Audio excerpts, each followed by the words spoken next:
Hello everyone, I'd like to read a piece from a book that I recently got that I ordered on Amazon. Now the book is The Way and Its Power, Lao Tzu's Tao Te Ching, and its place in Chinese thought, translated and edited by Arthur Waley.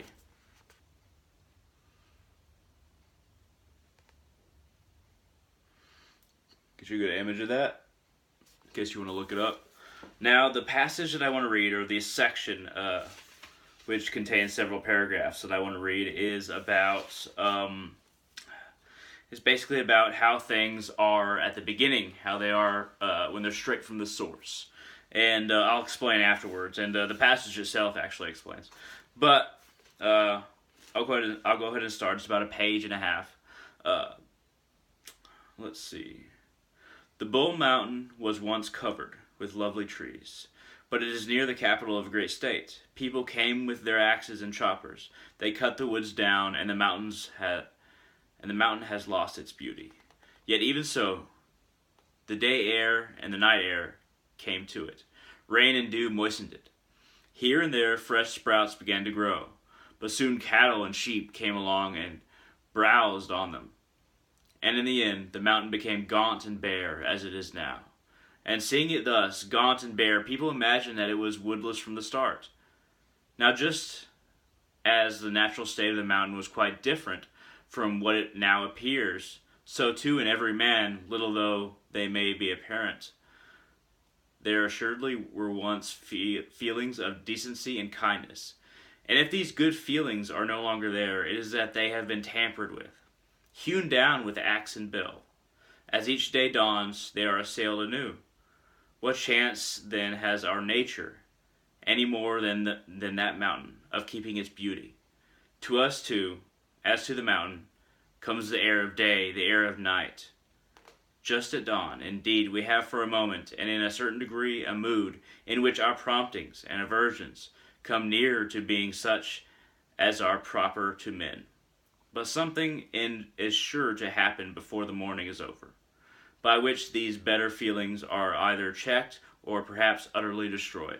And in the end, when they have been checked and again, the night air is no longer able to preserve them, and soon our feelings are as near as may be to those of beasts and birds, so that anyone might make the same mistake about the mountain, and think that there was never any good in us from the very start. Yet assuredly our present state of feeling is not what we began with, truly. If rightly tended, no creature but thrives. If left untended, no creature but pines away. And I'll go ahead and give you a picture of kind of the whole, if you wanted to pause it and actually read the whole thing. You want to zoom in. Kind of peeking over to see if I can, there we go. At any rate, what does this mean to me? I'm not exactly new to Lao Tzu's Tao Te Ching. I know more about the Tao Te Ching, but the Tao Te Ching is something that I've had some information on in the past. It's a wonderful work, and what this section that I've decided to read means to me is that just because something falls far from its source, just because we see so much cruelty and violence and pain in the world, it does not mean that it is always that way. It does not mean that we can't return to a way that was more compassionate. Now, I'm not one of those people who think that, okay, we're losing our morality, we're losing our virtues, and we're getting away from what we should be. I'm not making that argument. A lot of people think that from the time of Adam and Eve, we've been getting worse. I actually think we've been getting better.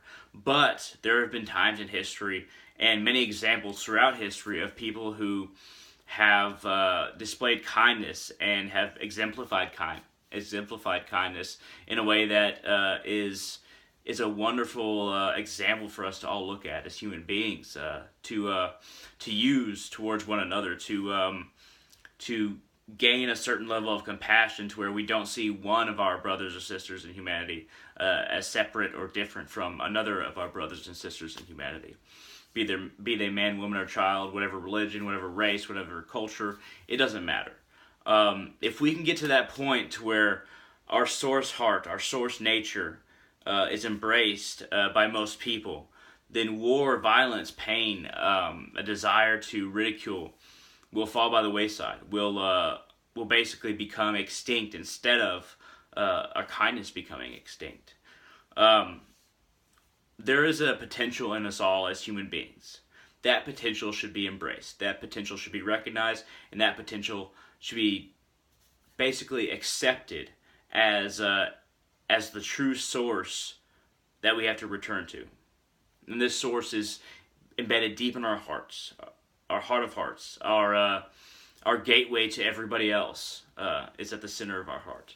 And we have to understand that just because there was never a time in human history when we were doing better in prosperity or medical technology or war than we are now, and there's been war throughout human history, but I think that as the years progress, as centuries progress, we're going less and less towards war.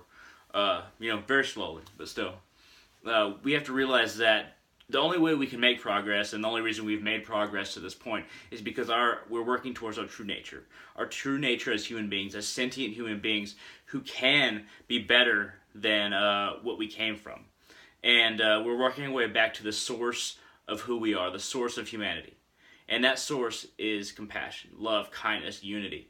We're working our way to a source maybe we've never experienced before, but that is the source of who we are. That is the source of our love, our kindness, our ability to remain alive after all these millennia.